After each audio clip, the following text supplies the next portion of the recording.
Everyone, আমি বর্ষা। আজ আমি যেতে চলেছি আমার এক প্রিয় মানুষের বাড়ি। বলে না, রক্তের সম্পর্ক ছাড়াও কিছু কিছু সম্পর্ক এতটা গভীর হয়, বলে বোঝানো যাবে না। আমি যাদের বাড়ি যাচ্ছি শুধুমাত্র আমি তার জন্যই যাচ্ছি বলতে পারো। তাকে আমি, সে আমার প্রচন্ড প্রচন্ড প্রিয় মানুষ। জানো তো, কোথাও যাওয়ার আগে আমি জামা খুঁজে পাই না, আমি ঠিক করতেই পারি না আমি কি পরে যাব। মনে হয় যেন আমার একটাও জামা নেই। এই জিনিসটা হয়তো প্রত্যেকটা মেয়ে রিলেট করতে পারবে।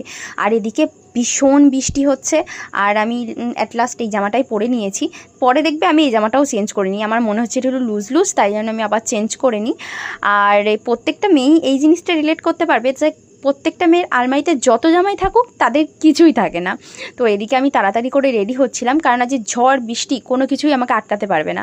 আর এদিকে ও আমাকে 3 থেকে 4 বার ফোন করা হয়ে গেছে, বর্ষা তুমি কোথায়, কখন আসবে। জানো তো, রাতেই আমি আবার ব্যাক করে যাব, তো তাই জন্য বাড়িতে পড়ার একটা ড্রেস নিয়ে নিলাম, আর তারপরেই আমি বেরিয়ে পড়েছি। রাস্তাটা একটুখানি, কিন্তু এর মাঝখানেই আমাকে দুবার টোটো চেঞ্জ করতে হয়, তো ওর জন্য কিছু খাবার নিয়েই আমি বেরিয়ে পড়ি। আর এই দেখো, এই হচ্ছে আমার সেই পুচকি প্রিয় মানুষ। তো আমি গিয়ে ওখানে একটু মিষ্টি খেয়ে নিই, তারপরে খাবার আমি খেয়েছিলাম। অত আমার ভিডিও করার টাইম হয়নি, আমি ওর সঙ্গেই এত ব্যস্ত ছিলাম। আর এদিকে দেখো, ওদের বাড়িতেও একটা বিল্লু বাচ্চা আছে, তো ওকে একটু আদর করছিলাম। আর আমরা সেদিনকে এত খুনসুটি করেছি, কি বলবো তোমার। আমার সারা দিনটা যেন ভালো হয়ে গেছে। আমি যখনই ওকে বলছি যে আমি রাতে বাড়ি ফিরে যাব, তখনই ওর মন খারাপ হয়ে যাচ্ছে। আমি ভেবেছিলাম রাতে হয়তো খাওয়া দাওয়ার পর ও ঘুমিয়ে যাবে, কিন্তু ওকে কোনো মতেই ঘুম পাড়ানো যায়নি।